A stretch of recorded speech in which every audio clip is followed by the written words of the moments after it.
Picture this. It's April in the United States. Millions of people sit at their kitchen tables. Laptops open, receipts scattered around, coffee getting cold. There's one thing on everyone's mind: taxes. For most Americans, taxes feel confusing, stressful, and sometimes unfair. People often wonder where their money actually goes. They see a chunk disappear from every paycheck, yet the system behind it feels like a mystery. But the American tax system isn't random. It's a carefully built machine shaped by history, politics, and economics. And once you understand how it works, you start seeing money differently. This isn't just about numbers, it's about how a country funds itself. Let's break it down. Most people think taxes are simple. You make money, you pay a percentage. But in America, it's layered. The system is progressive, meaning the more you earn, the higher your tax rate can be. That doesn't mean all your income gets taxed at that high rate, only portions of it do. These are called tax brackets. So someone earning $50,000 and someone earning $500,000 don't just pay different totals, they play by different rules. This design is meant to spread responsibility across income levels. Whether people think it's fair is a whole other debate, but the idea is simple: higher income, higher contribution, at least in theory.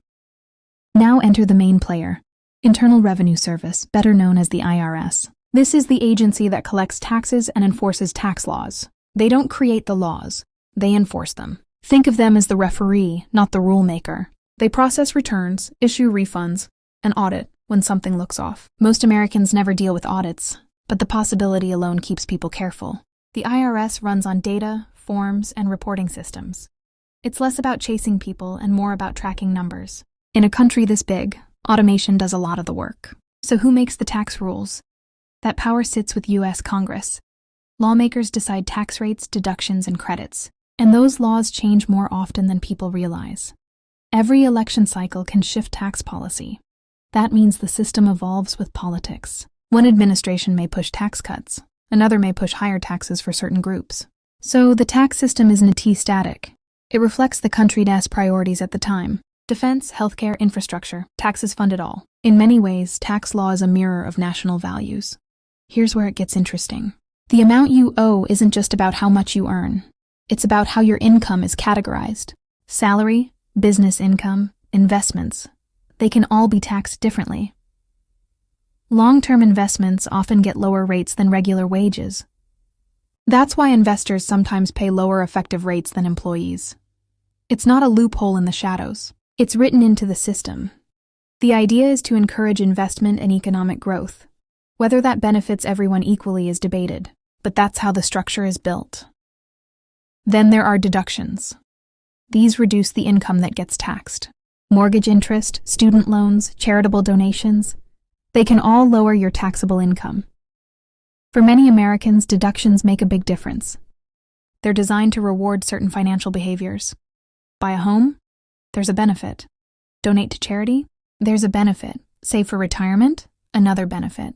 It's like the government saying, do these things and we'll ease your tax burden. The tax code quietly shapes behavior. Tax credits are even more powerful. Unlike deductions, which reduce taxable income, credits reduce your actual tax bill, dollar for dollar. Some credits even lead to refunds. Families with children often benefit here. Education credits help students. Energy credits reward eco-friendly upgrades. Credits are targeted tools. They're meant to support specific groups or goals. When used right, they can significantly lower what someone owes. For some households, they mean the difference between owing money and getting a refund. Now let's talk about payroll taxes. These fund Social Security and Medicare. Every paycheck shows them. Employers match what workers pay, so it's a shared contribution. These programs support retirees and healthcare for seniors. In a way, today's workers fund today's retirees, and future workers will fund them. It's a cycle built on trust and demographics. As the population ages, this system faces pressure. But for now, it remains a backbone of American social support. Business taxes add another layer. Companies pay taxes on profits, but they also deduct expenses. Equipment, salaries, research, operations all count. Smart tax planning is part of running a business. Large corporations often have entire teams focused on tax strategy. It's legal, structured planning. The goal is efficiency, not evasion. But to outsiders, it can look complex. The bigger the business, the more moving parts. And the more ways to structure finances. State taxes make things even more varied. Some states have high income taxes. Others have none. That's why people sometimes move for tax reasons. Florida and Texas, for example, attract residents partly due to tax advantages. Each state builds its own system. Sales taxes, property taxes, local taxes, they all stack differently. So two people earning the same income in different states can owe very different amounts. Geography matters in taxation. Refunds are another misunderstood piece. A refund doesn't mean the government gave free money. It usually means you overpaid during the year. It's your money coming back. Many Americans see refunds as a bonus, but financially, it's more like an interest-free loan to the government. Still, refunds feel good. They often go toward vacations, bills, or savings. Psychologically, they matter. And psychology plays a bigger role in taxes than people think. Audits sound scary, but they're rare for most people. The system flags unusual patterns, extremely high deductions, mismatched income reports. Random selections happen too, but data drives most audits. For honest filers, audits are usually just documentation checks. The fear comes from uncertainty, but the majority of taxpayers never face one. Compliance is largely voluntary in America. The system relies on reporting accuracy and cross-checks.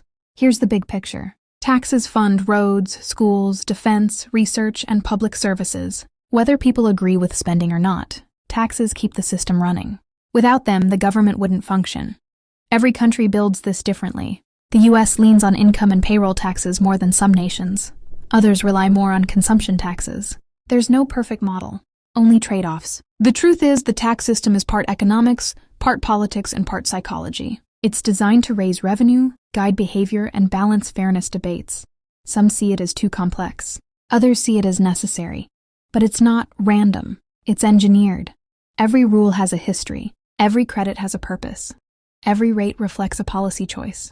So how does the American tax system really work? It works like a giant rule book shaping how money moves through society. Lawmakers write the rules. Agencies enforce them. Citizens play by them. It's not just about paying the government. It's about funding a nation. And the more you understand it, the more control you have over your own financial story. Because in the end, taxes aren't just numbers on a form. They're one of the biggest forces shaping the American economy and everyday life.